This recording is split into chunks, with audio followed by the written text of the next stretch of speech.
The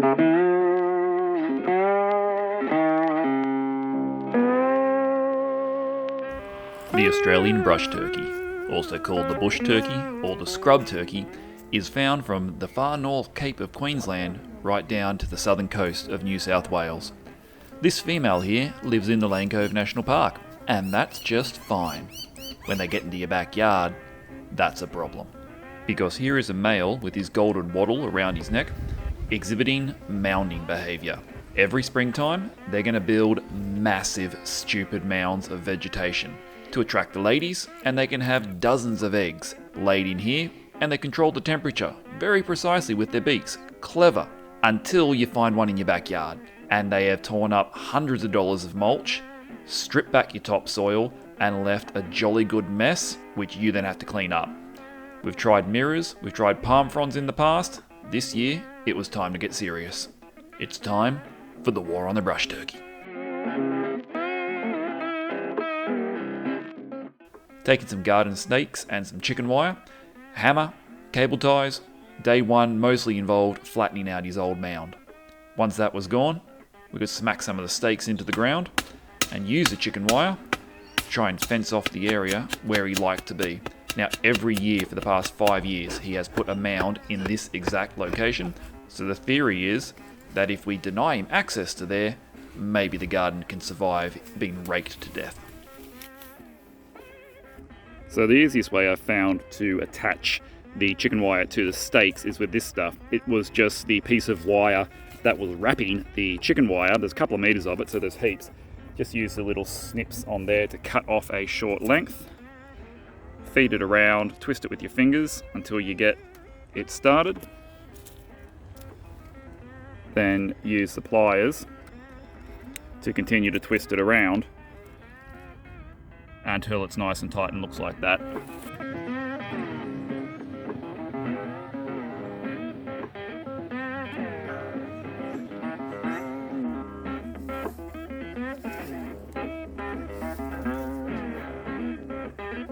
Even as wifey and I put up the new defences, he came back for a fresh assault. Now, everyone's situation is going to be different of where they want to mound. We were lucky enough to have this treated pine sleeper going through the middle of it, and the little U staples came in very handy to help us complete the net. Getting a top on there is essential, or you'll just kick it over the fence. Believe it or not, these big buggers can actually fly. Can you hear him? This is what brush turkeys do.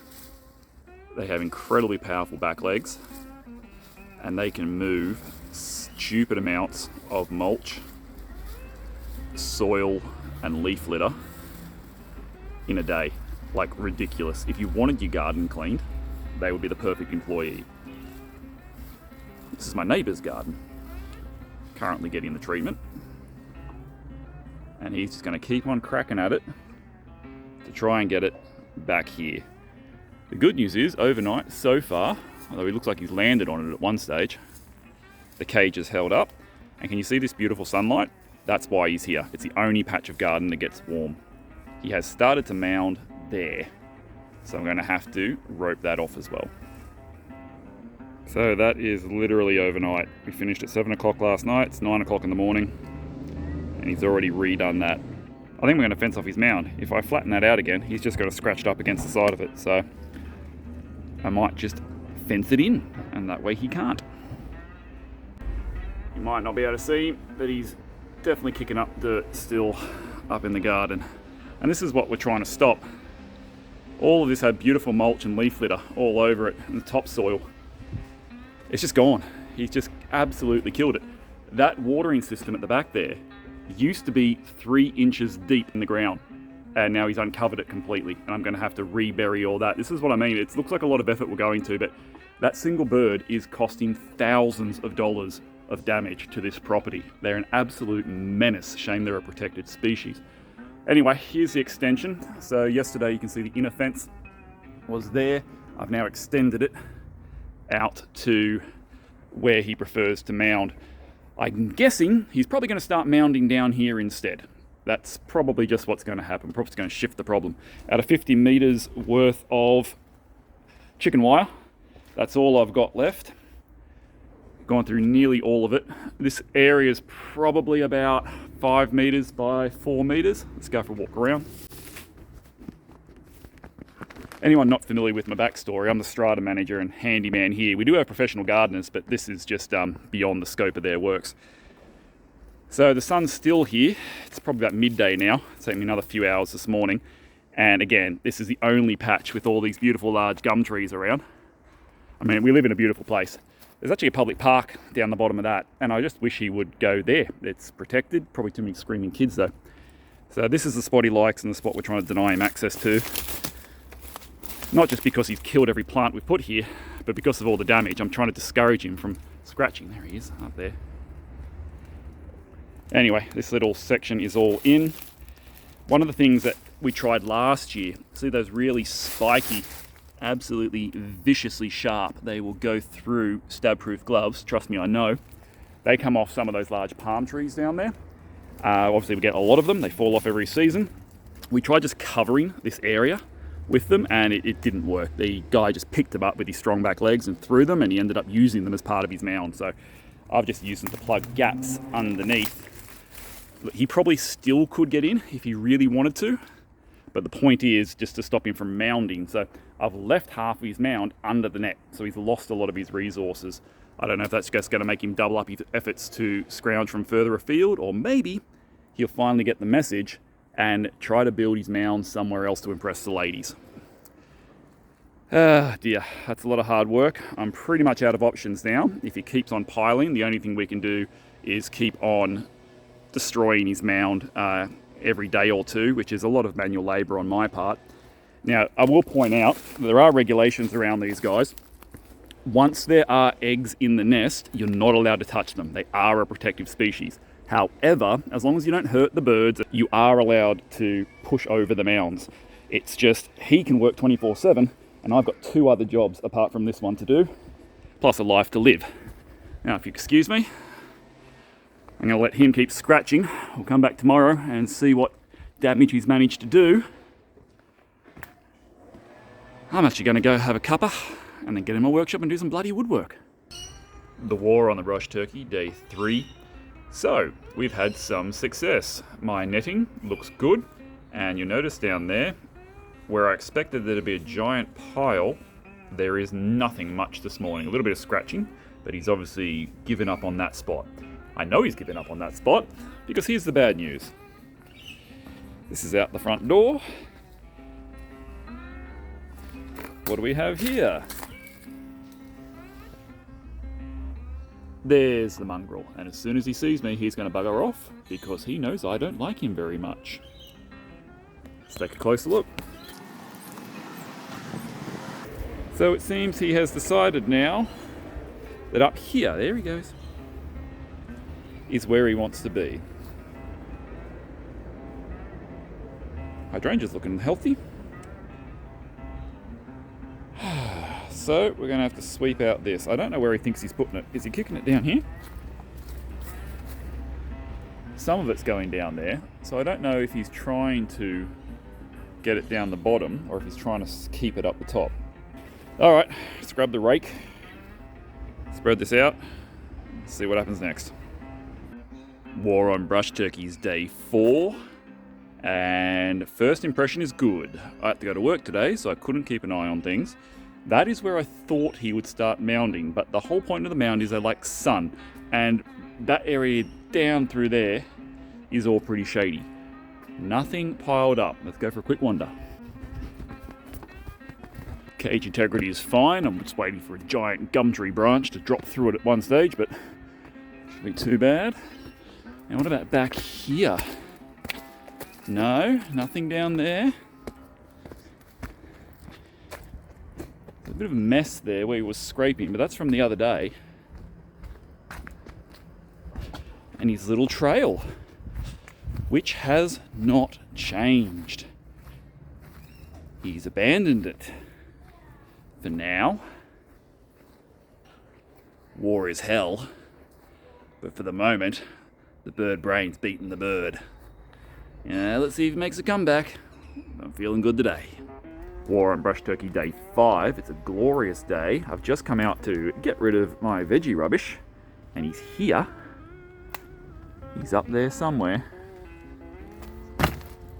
Get rid of that in a second. But I can't see. Oh, there's maybe a little bit piled up there. Not a lot. I've really taken away a lot of his ammunition. There's not a lot of scratchings left because he'd already done so much damage. Where is he? No, the cage looks good. There he is. You can't see him, he's in the shadow of the magnolia. So he's still here, he still lives here. He's very territorial. There's maybe a little bit down there, not a lot. There he goes. He really doesn't like me. Australian bin chickens. Oh, he's running. But honestly, not much damage. He's got a lovely day. And he is still hanging around. But, so far so good still. Just a quick check over here. No, I don't think that's changed much. It's just the crap he put the other day. Alright, I've got to work tonight, but we'll see how this looks in the morning. So I've literally just gotten up this morning to make my coffee, and outside the kitchen window,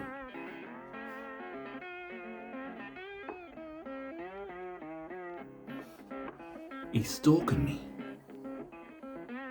He's literally set up camp outside my window, staring at me. Sorry, mate, but I've won. War on Brushturkey's day 8. There hasn't been an update for a few days because there has been no activity, and I am claiming victory. Let's see how it looks. So this is my cage set up. Still good. Brushturkey is still poking around somewhere, scratching for grubs, but he's given up. He's not putting any more effort in. We interrupt this gloating broadcast to bring you some important news from the future. Bugger. We're back outside in the garden. You know what that means. He's back.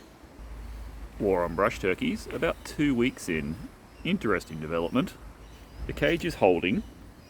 There's not exactly what you'd call a lot of mess around here. There's maybe a tiny bit there. But he's up there scratching. I don't know where he thinks he's pushing it. Let's go have a look. Yeah, he sees me coming. There he goes up the steps. He still knows that I'm not a fan of him. And there's the old mound, still fenced off. I think he's gotten in there. Or maybe he has. I reckon he has gotten in there. I reckon he has. I reckon he has got in under that fence. Look at that gap he's kicked. He's moved my palm branches out of the way and somehow managed to scratch up a little bit of the mound in there. Oh, I don't like that. Gonna have to fix it. I'm not gonna serve him any bloody good. Cheeky bastard. There he is.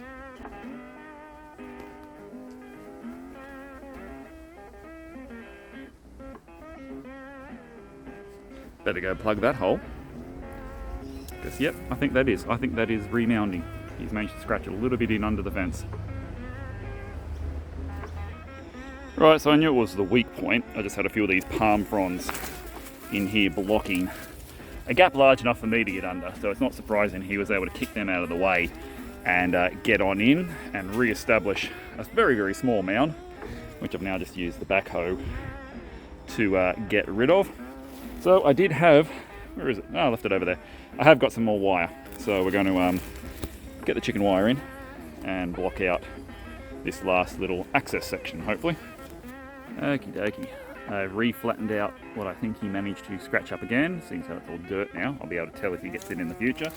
And a big gap that was under the fence here, I have now netted off. So That was a flaw. It held him out for about 2 weeks. Just got some more tacks in to the woodwork there. And I'm going to throw more of these vicious, bloody, spiky palm branches on top of it as well. Hopefully that holds for another few weeks.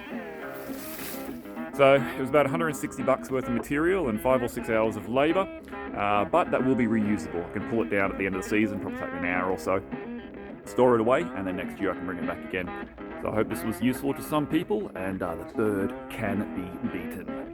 Yeah.